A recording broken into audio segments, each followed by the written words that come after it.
a bike into a shared bike. Yeah. And that really started the whole industry. Yeah. I don't think they receive enough credit. No. But that is really the basic of what turns this industry really what it is, because they made sharing. Yeah. And when you put your e-bike there, it charges. Yeah. It already exists, right? Or I was dreaming. Or No, you were not dreaming. So no, it's already existing. So that solution would not only fit on our e-bike, it would fit on every e-bike and every moped. So then you can really make stations where there is like a central point. If you put it there, you get 30% discount on your rental, and the next morning it's fully charged again. Not only for us, but for all shared mobility operators. And I think then you really see the difference in shared mobility, that it gets a position in the infrastructure. Yeah. And I went, like, I remember I was on the street with my then girlfriend, and I stopped everything and I went out to touch the bird scooter, was looking it up and down, and I was like, I like this thing. Later on, Dot launched with their hardware as well from Quickwheel, which I thought was quite good, and I started using them frequently. It was actually revolutionary the way it was executed in terms of user experience, because it was so simple to use that it could be implemented, and the normal person can use it. You don't have to be like an IT person to use. And there's so much cool stuff to do with. Wow, I mean, you got me now. I mean, this is how you create loyalty. Now I'm gonna download the GoShare. I wanna be part of it now. I wanna plant trees. I wanna have my own tree now, like a smooth tree. Wow, I mean, this really caught me off guard, because it's an amazing project that you're doing. It's maybe you should advertise it more, because this is something amazing. It's the first time I hear it. Yeah, it's great. Yeah, no, we're just starting with it, so I really like your reaction. It really caught me off guard, because it was the first time I hear that like a mobility company is not only just doing marketing, but you're actually planting trees. You're doing something something real.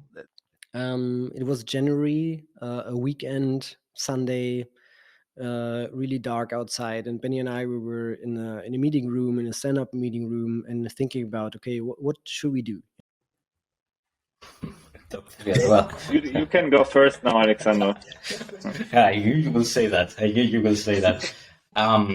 Well, in the end, it's something that I always try to simplify, even when I was at Toyota, right? It's the classic move that I do all the time. Is this. So increase revenue, reduce costs. So this is something that people try to do. Things like that. That's already happening, right? With medicine and so on. Yeah. It's only medicine, but in the future, for example, if you look at what about the robo deliveries? I think Amazon was also robo deliveries. For example, here in Santa Monica in Los Angeles, you see them on the sidewalks now. I mean, really? These robotic little boxes that move around, and wow. Yeah, I thought they were only in Black Mirror episodes, and I didn't know they were. No. It's happening now. Yeah. Wow. Okay. That's a difficult one. I mean, the business is so different. The car business, and even, I mean, there's so many aspects of it, right? How did you even begin with it? I have no clue. Please explain. Bird scooters all around in the city in Santa Monica from nowhere. They were really early on. Currently, operators, if they're not doing that themselves, then they have that data. It's GPS based. Exactly. Operators are already doing that, and they're using kind of predictive, AI models to help. One of the biggest, if not the biggest, e-mopeds that also offers e-bikes and now also car sharing. That's thank you so much. Unique. It was really great. I mean, it was over an hour, but it felt like a couple of minutes. So maybe we can do it again. I would love to do like a part 2 or something, right? Whenever you're in Belgium. I remember, so when Stefan put us in contact, the first time we met, it was at a coast station. Yeah. And one thing that was very striking after we talked is that you asked me how many scooters I was going to launch in the near future. And I was thinking about a few hundreds. Yeah. And then you said, no, you need to have like a few thousands, and I was just starting out. I was like, oh, that's a few thousands, Absolutely. And for the story, this e-scooter that we launched about 3 years ago is still being operated. We just need to work together. I think that is a fact. Yeah, well, I mean, obviously, I completely agree, and I think, look, I followed my passion. My passion and my expertise is actually convening stakeholders, bringing people together, connecting public and private sector leaders. It came from the United States, right? As you mentioned, Bert was one of the first. We were at an event and he came with a fancy device, a mobility device, a two-wheel device, and it said Freel. And I don't know if you remember, then it was just a sticker. Black text on white. Yeah. And it was just a sticker on a e-12 scooter, right? So I was so fascinated by the form factor, and this is the first time I'm seeing a e-scooter in flesh, right? And I asked him about it, and he let me try it, and everyone said, yeah, we're perfectly fine. How many you want to plant? We said, yeah, around 1 million, maybe 2 million, 2022. And like, what? Oh, wow. How many? Like most companies do like 3,000 or 10,000 trees they're planting. And then, so it was a nice discussion, but I really believe that if you want to make a difference, you need to do it yourself. So if we're not doing it ourselves, why should our customers do it? So then doing it together is the best we can do. Talked about Commotion LA, but there's no way we can have a podcast about mobility without discussing the partnership that is needed between the different mobility modes. You need to have public transport. You need to have trams. You need to have buses. You need to have even cars. You need to have bike share. You need to allow people to safely walk if they want to walk to the store. You need to allow scooter sharing. So there needs to be a balance between the different mobility options. But how do we find the balance? Doing something that you can grasp. Thank you. Yeah, it was also, we had the discussion with different companies like, hey, we want to plant trees. Can you help us? And everyone said, yeah, we're perfectly fine. How many you want to plant? We said, yeah, around 1 million, maybe 2 million, 2022. And like, what? Oh, wow. How many? Like most companies do like 3,000 or 10,000 trees they're planting. And then, so it was a nice discussion, but I really believe that if you want to make a difference, you need to do it yourself. So if we're not doing it ourselves, why should our customers do it? So then doing it together is the best we can do. At the time, indeed, when we launched in Brussels and in Paris, in Lyon, we made a massive difference because we are the only one basically which had an e-scooter which was comfortable to ride, safe to use with the mechanical brake, the big wheels, and also was much more durable. Well, actually, I was very surprised. I was thinking you say kind of on the start of the industry. I was thinking we're in the mature phase, but maybe we can discuss that in a bit. We are on the early anyways, days, nice to meet you guys. Yeah, I suppose so. The name of the podcast as well.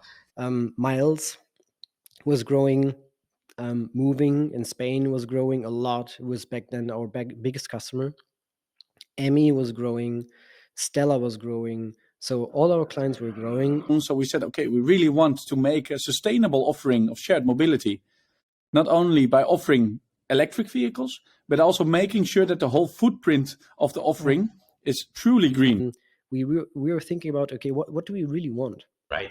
There is a lot of money coming in. Nobody, I think, knew what they were doing, but basically just launching different markets. It's these classic KPIs.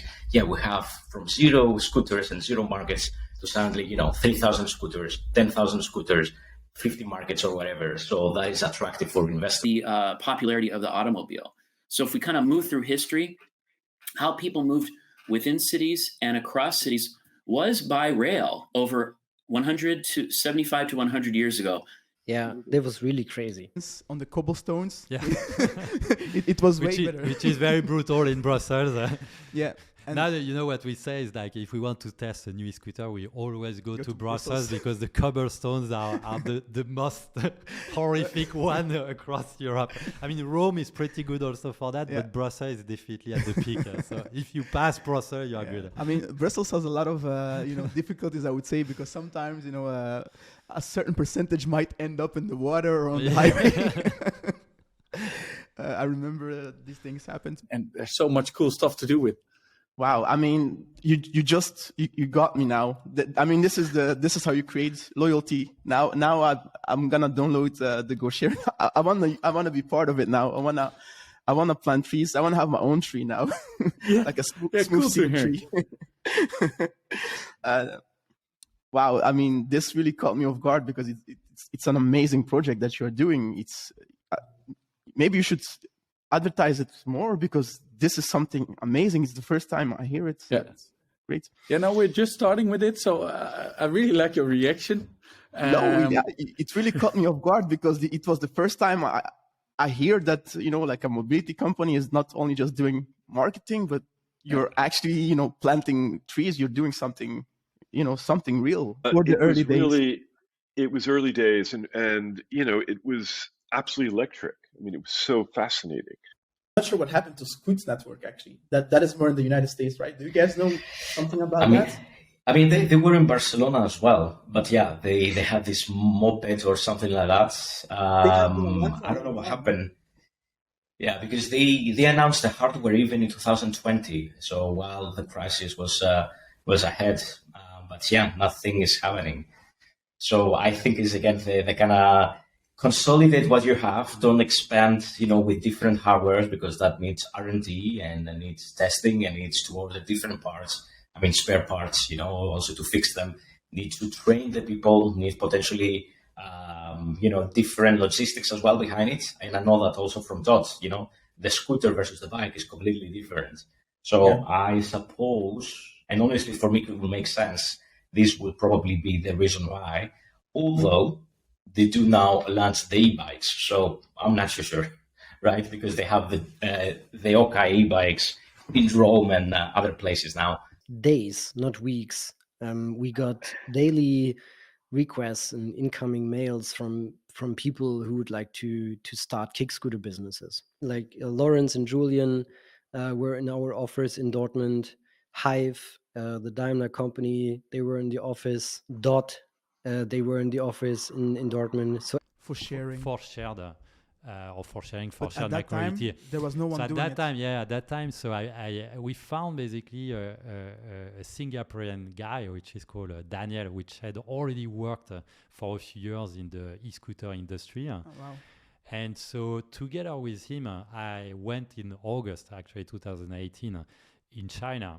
And we went to screen all the suppliers we could find that were producing e-scooters in China. Yep. And we found one supplier which had basically designed an e-scooter specifically for the shared mobility market. And that's how I got into mobility. So it's not operated in Brussels, but it's operated in Poland because just the cost of operating it is more expensive than the newer generation, but it's still being operated. And we just decided after analyzing the durability of the product that actually we would continue to operate it for a fourth year, which is pretty amazing. We would never have thought about it. Like 3 years ago, the discussion was, okay, would it last 3 months, 6 months, or 9 months? That was the type of discussion. And there was so much money going in, and Bird and Lime, they were launching all over the world. And I know you were writing analysis of the market about the hardware. Lime had a very specific scooters in terms of hardware, even back then, I think. Yeah. Ours was better, but I mean, with all due respect, Lime. But I think Lime scooter, the original one, is still being used in Prague.